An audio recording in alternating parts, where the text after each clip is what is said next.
In today's video, we're going to be exploring character design, and my model for today is Jessica.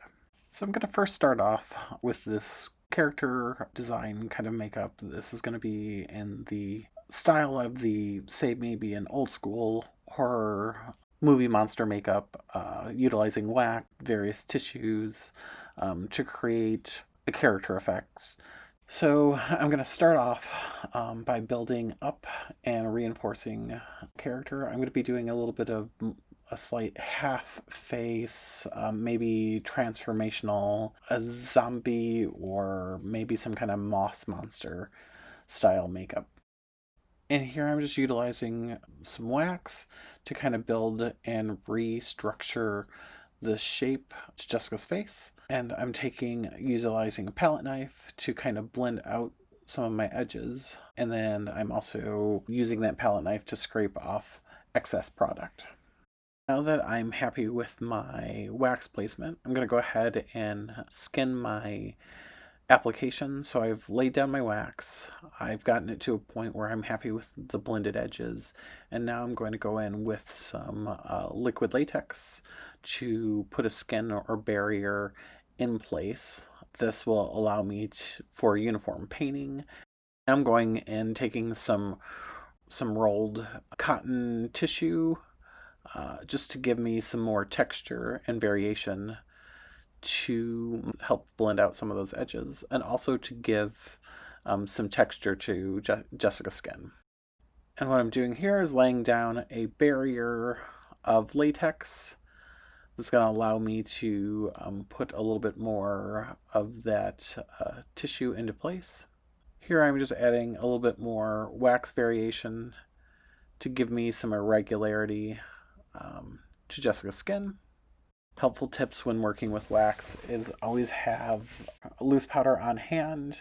Also, some spray alcohol could help take some of the excess tack away from your fingers. Here I'm just applying a little bit more of a skin to that I just applied, and adding a little bit more of some tissue to give me some variations in irregularity. Now that I have my tissue and my wax kind of placed, I'm going to go ahead and now create a skinned layer on top of all of my tissue as well.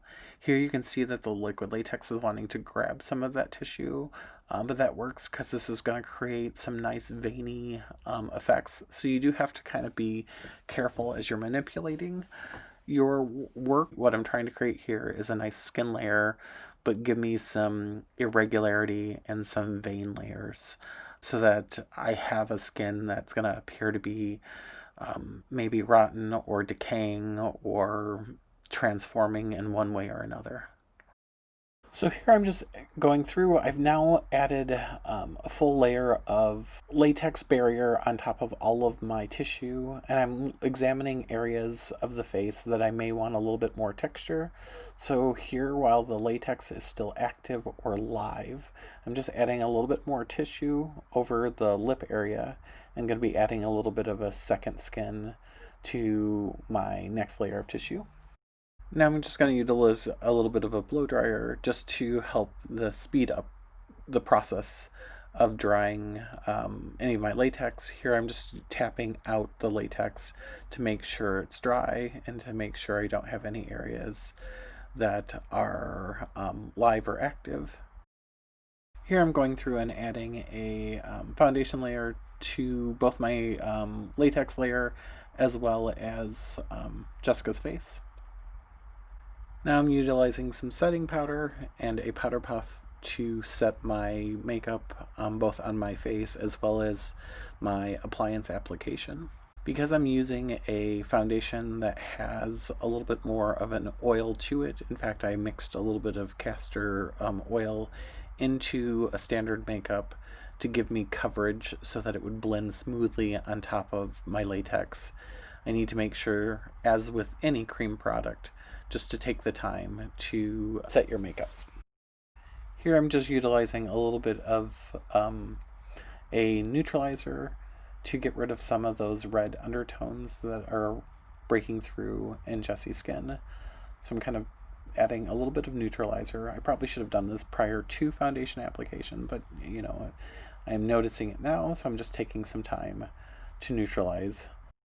And now I'm going through with an alcohol-based palette to start to create the paint to the textured side of Jessica's face. So I'm going to start with some of my low tones, and I'm going to build up.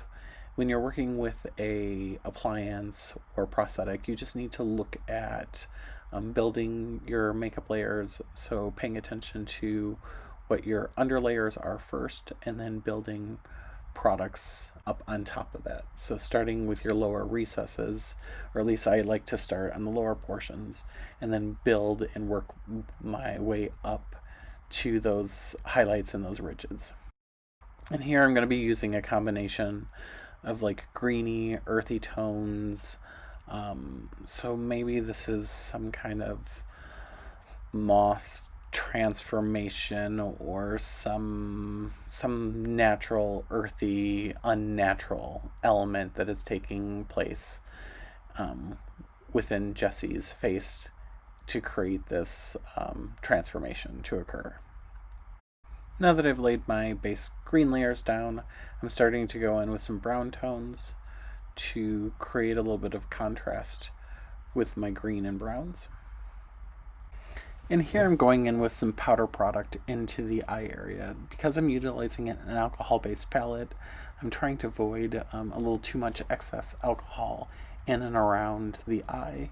So I'm going to go in with just some powder contour to enhance the face. And I'm adding also some additional powder contour onto the appliance now. So I've gone in with my base layers and colors, and now I'm going in with some powdered contour colors, but also that kind of dirt-like quality is what I'm looking for. So something that may have happened, even though it's unnatural, from some form of natural source. Now that I've laid my powder down, I'm going through back with my original colors just to bring out some areas and enhancement. So here I'm trying to add a little bit more of a gloss, moldy-like quality to my application. So now that I'm happy with the paint of my previous side, or my transformed side, I'm now going to go ahead and address the side of Jessica's face that is natural. So I'm going to go in and do some classic beauty tips. Here I'm just going to go in and reinforce just because natural eyebrow, applying just a little bit of powder to help define and create the shape to Jessica's brow, utilizing a brow comb to groom and shape the brow into place.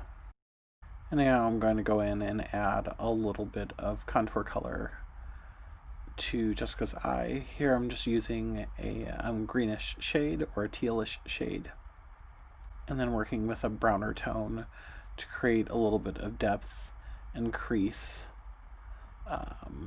to the lid, as well as adding a base to my liner.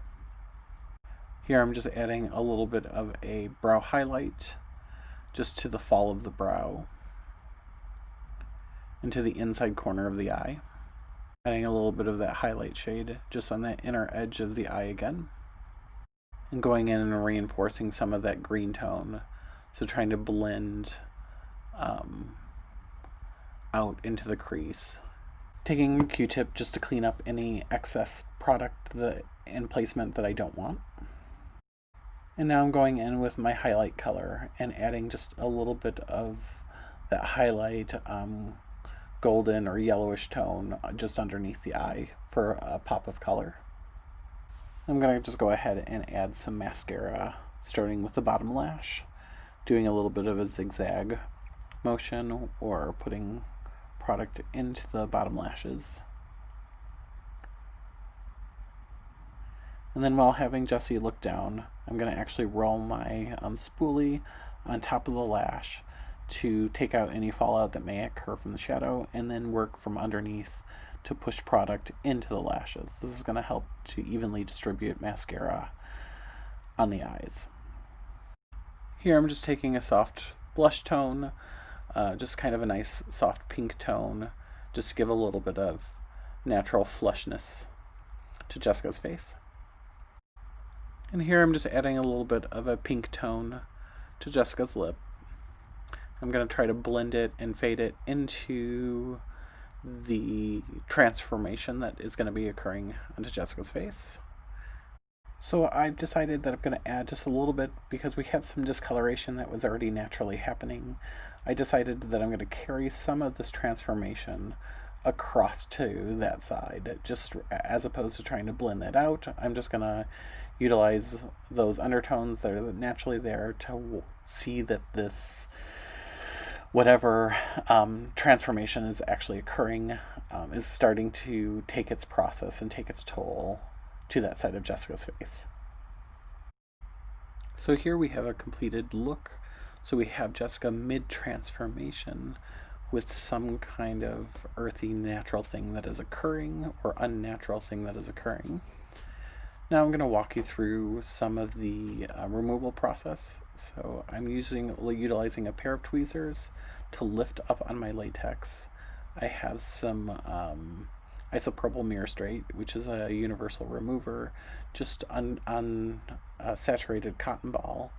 So I'm utilizing that on the skin, keeping my cotton balls fairly saturated, and then I'm just kind of using a smoothing or rubbing motion as I'm peeling the appliance away from the face.